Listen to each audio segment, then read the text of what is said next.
যে বেতন দেয়, বেতন দিয়ে কি সংসার চলে? আমি একটা শিক্ষকের সন্তান ছিলাম। আমি দেখছি আমার আব্বা শিক্ষকতা কইরা 5টা ছেলেরে 6টা মেয়েরে মানুষ করতে গিয়া যে কত কষ্ট করছে, বেতন পাইছে আর কত।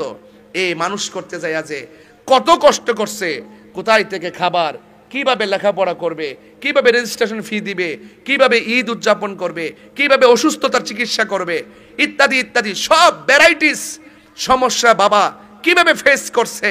যারা শিক্ষক তাদের জীবন যে কত মানবেতরভাবে কাটে এটা কেউ জানে না, একমাত্র তারা শিক্ষক দীক্ষা মুখ খুললা সমাজে বলে না। কথা বলেন ঠিক কি না বলেন? আজকে শিক্ষকরা থালা বাটি নিয়ে সেই আন্দোলন করতেছে, নিজের মাথা নিজের চুল কামায়া নিজেরা আন্দোলন করতেছে, এবং হাতের মধ্যে প্লেট নিয়ে তারা ঢাকা শহরের মধ্যে আন্দোলন করতেছে। এর চাইতে দুঃখজনক খবর বাংলাদেশের জন্য আর কিছু হতে পারে না। কথা বলেন ঠিক কিনা? আমি শুনছি শিক্ষকদেরকে মাত্র বাড়ি ভাড়া দেয় 500 টাকা। আচ্ছা 500 টাকা দিয়ে কি কিছু হয়? বলেন বেতনই দেয় কত?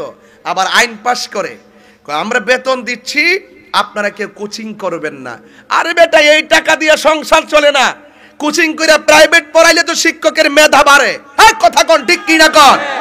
প্রাইভেট পড়াইলে সমাজের সন্তানকে প্রাইভেট পড়ায়, প্রাইভেটের মাধ্যমে তার মেধা বাড়ে।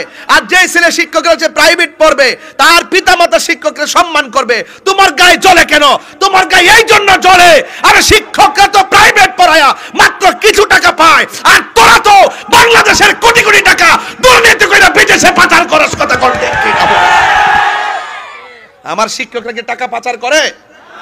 তো যারা বাংলাদেশের টাকা অবৈধভাবে মানুষের বুকে লাথি মাইরা টাকা দুর্নীতি কইরা টাকা বিদেশ সুইস ব্যাংকে পাচার করে, শিক্ষকদের কান্নার আওয়াজ তাদের কানের ভিতরে ঢুকবে না, কারণ তাদের দিল মরা।